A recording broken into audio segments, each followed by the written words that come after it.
Here we go with another edition of Bantams SmallTalk, sponsored by Peckham Transport. We give you results, not excuses today. I'm absolutely delighted to be joined by the one and only legend, John Hendrie. First of all, John, thanks for coming, and did you get yourself here? Obviously, safe journey. Yes, thanks for the invite, Nick. And a beautiful day as well. I think the sun's shone for us today after a miserable summer so far. So it's, I had a good run over the top, so that. That's brilliant. So if you could start by telling us how and when you first learned of interest of City and what attracted you to play for the Bantams, please. Well, I mean, my first club was Coventry City, yep. And Terry Orth was a player there, obviously. Now, when he got a job with Trevor Cherry at Bradford, and he came back initially for Greg Abbott. Yep. I mean, myself, Greg, and Martin Singleton, we were all apprentices together. Greg didn't get pro, unfortunately. He came to City. Myself and Martin did get pro, and we stayed there. But in my final year at Bradford, Bobby Gould took over, and clearly I wasn't in his plans. So, in probably the last 6 months of my contract, Terry and Trevor had been tapping me up to go to Bradford. And I just said, well, wait till the end of the season. I'll come the end of the season. Obviously, Greg had a big part to play in that as well. He spoke highly about Bradford City, about how good set of lads that we had, or City had at the time, which was absolutely right. Hi, you tell me that. All right, love. So basically, is that your boss shouting on you there, by the way? So basically, it was Greg and Terry Orth that got me involved at Bradford City. And I signed in the summer of 1984. I signed in the Norfolk Gardens Hotel, Stafford Higginbottom, and Terry Orth signed me in a hotel there. And so I hadn't been to Valley Parade. Trevor was away on holiday. So the first time I'd been to Valley Parade was actually my first day of pre-season training in July, 40 years ago. 40 years ago this month. That's absolutely brilliant. And also, talking of goals, how many goals did you score and when was your first? Well, for City, my first goal, I remember it was the night before my 21st birthday. That's why it sticks in my head. And we won, so it was my first season, obviously, season 84-85, and we won 4-1 at Preston North End. And I scored my first goal for City that evening against none other than Peter Litchfield, who came to play for us later on. So I used to give him a bit of stick about that. So that was my first goal for City. My first professional goal was in the top flight, actually, as a young, I think I was about 18, 19-year-old for Coventry City versus Stoke City. And we won 3-1 at Stoke City under Dave Sexton, who was a Coventry City manager at the time. Many goals I scored, I think I had something like 118, I think that's league goals, I think it was at 40 odd City goals, I think so. Yep, and which would you say? You've not done your research, have you? You should be telling me. Oh, treasure. Which was your favourite goal then? Either City or out of your career? Yeah, I mean, it's quite a few stick in my mind, obviously. Scored a good few at City. I'm sure a lot of City fans will remember one in the top corner at Ellen Road. But I think a better one than that was wasted at Odsall Stadium. It was wasted up there. It was a Friday night. It was bitterly cold. It was chucking it down, and an absolute leathered one for 30 yards, wow. and it flew in the top corner. But unfortunately, it was that many people, not that many people there to see it go in. So those two were special goals for City. I think probably the best goal I scored in my career, if you Google John Hendrie versus Middlesbrough versus Millwall, 1990, I ran from the own 18-yard box as such, just ran with the ball like Forrest Gump, and everything opened up in front of me. So length of the pitch, one 18-yard to the other 18-yard, and just slot it in the bottom corner. That was one of my biggest assets, just running with the ball, just to take pressure off the defence, and everything just opened up for us as such. It was a lot of Borough fans preferred the other goal against Norwich, which was like the Ellen Road goal, very much the same, cutting inside in the top corner, but probably the Borough Millwall goal, that was memorable. In fact, it won the North East goal of the season. Wow, fantastic. fans. And did you always want to be a footballer at an early age, or was that later on? Yeah, my Uncle Paul played. He was a pro, so that's, you see Sky TV now, Sky News, Lee Hendrie, he's one of the pundits. Well, his dad and my dad were brothers. Yep. So my Uncle Paul played up in Scotland, then he came down and played at Halifax, Bristol Rovers, he played out in America, Portland Timbers, the likes of those teams and what have you. In fact, my Uncle Paul scored probably Halifax's most famous goal when he beat Man City in the FA Cup in the 80s against Malcolm Allison's team. It was a mud pitch, and Halifax won 1-0. My Uncle Paul scored that. So I was young as a 5 kids, I had 2 big brothers. I lived in Kittentilloch, and just right outside our front door was a football pitch. So there's nothing else to do but go and play football. That's brilliant. Yeah. We'll better just follow down a bit. But whilst we're doing that, would you like to tell us let's have a look. How did you, so you told us which goal, who did you actually play for as a child? Did you play for a few clubs or not? Yeah, well, I mean, I was brought up in Kittentilloch, so I played for my school teams there, like, does it come down as it? Yeah, you do. Yeah, it'd be funny, don't it? Yeah? Yeah. Can we get some more blue tack up there? The sticky pants. Yeah, sticky pants. So we went to, brought up in Kittentilloch, so I played for my school teams there, like St Flannans and St Ninians. But then my boys' team was Lennoxtown Boys Club. And then I went on to a team called Posso YM. The Posso YM were a nursery team for Coventry City. So kind of the boys used to play with Posso. So from the age of 13, every holiday I'll be down to Coventry and trial. That's how I ended up at Coventry as a kid, straight from Posso. Yep. You want to see Posso nowadays? Jeez, I tell you, even Alsatians go around in not 2s but 3s and 4s, I'll tell you. It's a tough place. It is, so obviously we know about that. What advice would you perhaps give to a younger self then, if you could start seeing yourself at a younger age? Yeah, probably, it's like, you see pictures of me when I was at Coventry and what have you, I was dour and miserable and what have you. I if I had a bad game or anything else, I'll take it home with me. I'll be down in the dumps for a few days and what have you, instead of just say, right, okay, forget about it, come on, that's gone, just get on with it. So, probably took it too serious. Yep, so we'll just have a look down here. So when you obviously, who did you room with and when you were at away games? Can you recall any funny stories? Well, I mean obviously in my time at Bradford I had several roommates over the years, not just one, I mean quite a few of us. I mean sometimes Martin Single and sometimes Brian Mitchell, sometimes Greg. We'd all different roommates and such. Yep. I'll tell you a funny story about Bobby Campbell. I mean Bobby was like the beast of Bradford. Yep. He had more sets of teeth in his elbows than any other centre forward. He'd be like that and what have you. And centre halves and goalkeepers were petrified of Bobby. And so were his teammates like myself and Mark Ellis. Oh, like Bobby's looking down on us here by the way. Bobby, God bless you, pal. God bless you. It's a good story, mate. Don't you worry. So it's that's Bobby looking down on us. It is. And what? Yeah, you're right. That is brilliant, I'll tell you. There you go. So Bob, so I'll be in the right wing and Mark Ellis would be in the left wing, and then Bobby would just give us a hard time, would get your crosses in, get in crosses in, get the crosses in, more crosses, what have you. And anyway, we were playing, Bobby was a centre forward, I was right wing, Mark Ellis was left wing. So we came into training in the Monday morning at Battle Parade. Alright Bob, it's not what you think, mate. And we came into training and the following Saturday we were playing Millwall at home, and they had a big right back called Keith Stevens. Yep. His nickname was Rhino. He had a big rhino, a big hook beak like a rhino, and his head was the size of a TV, and he was like that, was it? And Mark Ellis, being a left winger, was always against him. He was petrified of Rhino, petrified him.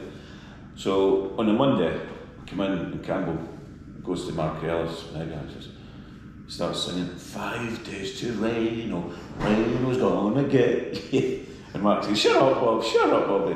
He goes in the next day, 4 days to Rhino. And as the week goes on, it goes down 3 days to Rhino. Bobby recites this all week. We come in on a Friday, 1 day to Rhino, Rhino's gonna get you. And Mark's getting all You can see him nervy and everything else because he's petrified of Rhino. Come Saturday, Millwall come to town, they do, go out on the pitch, line up, Bobby's centre forward, Mark's left wing, I'm right wing. Rhino's not right back, he's centre back against Bobby. So I seen Mark going like that, he's like, oh, hey, I think he's pleased. So of course after 5 minutes, Campbell and Rhino clash like that, and Bobby's sparkle on the floor like that. Little Mark went over to Bobby's, he's lying on the floor a bit. Rhino's only got, yeah, Rhino's. So it was backfired on him after winding Mark Ellis up, and Mark Ellis had got himself in a state just petrified he was got to play against Rhino and what have you, but it backfired on Bobby. So that was a funny story. A tangle between two monsters. Yep, that's absolutely fantastic. I see you actually were playing managed for Barnsley for a while. Can you give a quick insight into that? Yeah, basically we're in the Championship. Obviously I'd left Borough, went to Barnsley, helped him achieve Premier League status for the only time in their whole history. They've had 1 year in the top flight. Thoroughly enjoyed my time at Barnsley. So the year in the Premier League, then we got relegated. That summer Danny Wilson jumped ship and went to Sheffield Wednesday. To appease the fans, the chairman came in and says, like, John, well, I was only a player. We'd like you to become manager. So jump over youth team coach, reserve team coach, first team coach and become manager. And just keep the staff. And I thought, what? I was just like, out of the blue, man. So very much chucked in the deep end, in the Championship as well. And of course, we've just come out of the Premier League. So his expectation level was massive, was high. Because they had a retest in the Premier League, they thought they should get back up there. Anyway, we ended up mid-table. We got to the quarter-finals of the FA Cup as well. Lost to that Ginola Wonder goal, sensational goal. But no, it's like, I think I was up in about £2.5 million in profit as well on my transfer dealings. Everything I did for Barnsley's benefit, not John Hendrie's benefit, but it was just like, at the time, the expectation levels were unrealistic. Yeah. And since then, they've probably had about another 18 managers since then, because it just thought the ambitions of getting the Premier League were totally unrealistic. But having said that, I mean, I had my time at Barnsley, about 2.5 years in total. I thoroughly enjoyed my time there and proud of what I achieved there. And the Barnsley people have been great to me ever since. They've been very, very good to us. I'll never forget a time as well when Barnsley did get promoted into the Premier League. Yeah. And it was against City. We won, Barnsley won, was it 2-0 or 2-1? I can't. And basically City fans stayed behind and applauded, which was fantastic. And it was tough for me to celebrate after the game because I know a lot of City fans are there, and City are still fighting for a Championship status. So indeed, the next home game, a lot of Barnsley fans come up to support City, and I think that made it a wee bit special at that time and what have you. So the two clubs, they've been big parts of my life. That's absolutely fantastic. Have you ever thought about returning to Bradford, or did you ever consider it in any kind of realm? Nah, it's like, as you get older and everything else, I used to do coaching at the academy. Mark Ellis, close pals with Mark, and Mark had a programme at where he coaches American kids come over in scholarships, Raisa. Both of us used to coach at the academy as well. Yeah. We enjoyed it, but I think it's more a young man's game now. I'm too old, pal. Oh no, I think it's still something better than me anyway. So, what was the most intimidating away ground you've ever played for out of any of the other clubs that you played for?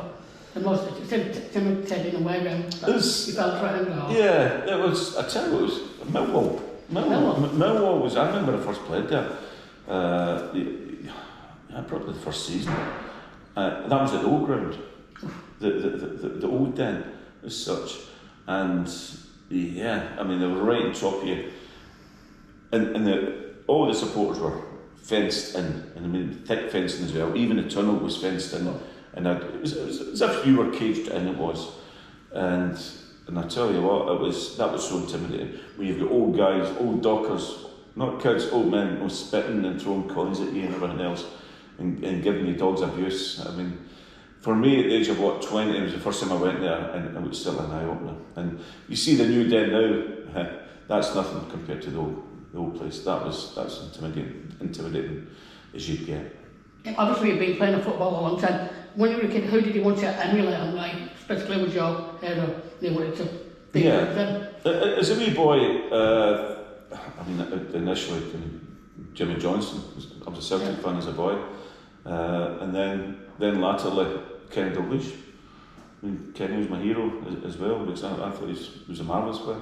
And how things turn around to me, it's like I was born in Lennoxtown, in Lennox Castle, and basically where I was born,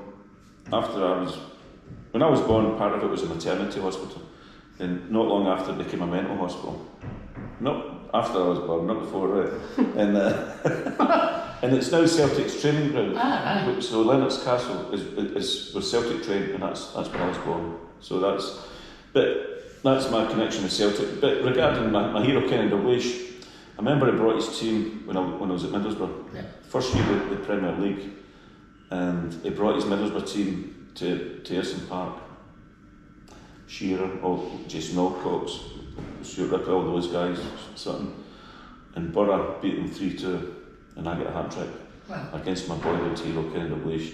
Got the match ball and everything else, and he signed the ball for us. And that was special for me. I think it was the third ever hat-trick in Premier League after Cantona and Mark Robbins. I scored the third one, and the first Scotsman to score a hat-trick in Premier League. So that's, a wee bit of trivia for you there, Nick. Yeah. So can you also tell us, if you could play alongside any current or former Bradford City player, Bradford City player. And anyone in your career, who would that be then? Oh, you'd look at anyone like Maradona. You think Maradona? You just said he was special. He was absolutely special. You look at his size. I mean, it was a little pocket dynamo. It was only small, but I mean, his legs were like that. And you just give him the ball. It was just when Argentina won the World Cup, he won it all on his own. He was a special player. Yep, so that's brilliant. So what we're going to do now, John, unless there's anything that you want to mention specifically, did you ever used to watch Soccer AM on the Saturday? Yeah, in olden days, yeah. Yeah, so we're going to have we'd like to know you better. Okay. So, what's your full name? I know you get that. John Hendrie, as in Grattan. Grattan as in catalogue, that's my middle name, yeah. And have you ever had a nickname? Happy. How old are you, if you don't mind me asking? I'm 50 plus 10. Can you remind me what exact position you were all in, but were you on the left, were you on the right? No, I wasn't always a winger. It was like, I was played right wing, but later on in my career I played through the middle, like as a number 10 I did. And even at City, I wasn't always out wide, and sometimes I'd be up front with big sticks or I remember that. So through the middle or wide I'd play. Anywhere along the front line I could play. And obviously, you're from Scotland, but where were you actually from? Which part of Scotland? Well, I was born in Lennoxtown, but brought up in Kirkintilloch. And a wee bit of trivia for you as well. Kirkintilloch's famous for all your red phone boxes. So when you ever see red phone boxes, just go to the back and it will say Made in Kirkintilloch. Yep, and apart from Maradona, another footballing idol? Another footballing idol? Well, obviously, Jimmy Johnson, Kenny Dalglish is a wee boy. They were my heroes. Yeah, if you were a footballer, what do you think you might be? I'd probably have even considered joining the forces or something. Oh, that's brilliant. Yeah. Got any favourite footballing moment throughout your full career? Let me think. I had many. I was fortunate enough to be involved in 5 promotions. Wow. Four of them into the top flight. So probably put the promotions because for all the different clubs, because you've achieved something with it. And it's not everyone that gets success in the season. And I had good times. Yeah, the best player you played with? Tough one that. I played with a good few over the years, like England captains like Jerry Francis, Brian Robson. I'm trying to think of a lot of excellent players. But even at Middlesbrough, Ravanelli, Juninho, probably Juninho. Yeah. He was tiny, but a great player and a great lad as well. Yeah, and we'll go for the best player played against. This was surprising, Nick, because it's not your. I mean, I played against Lee, Bergkamp, with all the Chelsea guys like Hula and what have you. But probably, I would say the toughest player I played against was probably Paul McGrath. Wow. Yeah, I mean, he was at Man United in Villa and what have you. When Ireland got to the quarterfinals World Cup, that was all because of him. He was one of those players. He read the game ever so well. He was quick. He was good in there. He was strong, and you thought, "Oh my God, get the better out of this guy here." For me, he's probably the most underrated player. Yeah, Messi or Ronaldo? I'll pay to watch Messi before Ronaldo. Go on then, what's your favourite colour? Karahi. Yeah, chicken desert Karahi. Yeah, that's one of mine actually, that one. Yeah. Signature dish, can you cook? Can I hit? No, I can't make it. No, I'm unfortunate. No, I'm old-fashioned, but I suppose I've been with my wife for 40 years now. We get married 4 weeks after 11th of May '85, and if I said I could cook or signature to her, she would say I was telling lies. So, no, I don't really cook. Beans and toast, mate. Beans and toast, or eggs and toast. I've got hens, so get my hens' eggs in and get fresh eggs. Yeah, scrambled eggs. Yeah. Go on, you karaoke song if you've got from the karaoke. What do you karaoke. Well, it's like just when I've had a few bevies. The Rod Stewart, "You're in My Heart." Are you going to give us a quick rendition of that? And you've got to ask that. Do you know what, Nick? I didn't know what day it was when you walked into the room. I said hello and noticed you said goodbye too soon. Cut! That'll do you, pal. So that's basically the end of the interview at the moment, but we've got one last question. Is there anything you want to say to City fans ahead of the new season? Anything we can have a better season? Obviously, we've lost the friendlies at the moment, but I don't think you can go by friendlies. No, pre-season friendlies, you don't look into anything there. I can vouch for that. I mean, that is just for getting minutes in the boys' legs, getting fitness levels. I mean, don't look into pre-season friendlies. I think Graham Alexander's come in, and I think he's done a grand job up to now. Yep. And I've got every confidence in they'll be thereabout come the end of the season. But he's a very, very good manager. Yes, so I want to obviously thank you for your time, and obviously make sure you get yourself home and have a great time with your family this weekend. Top man. Okay, John. All the best. Okay. All the best, City fans.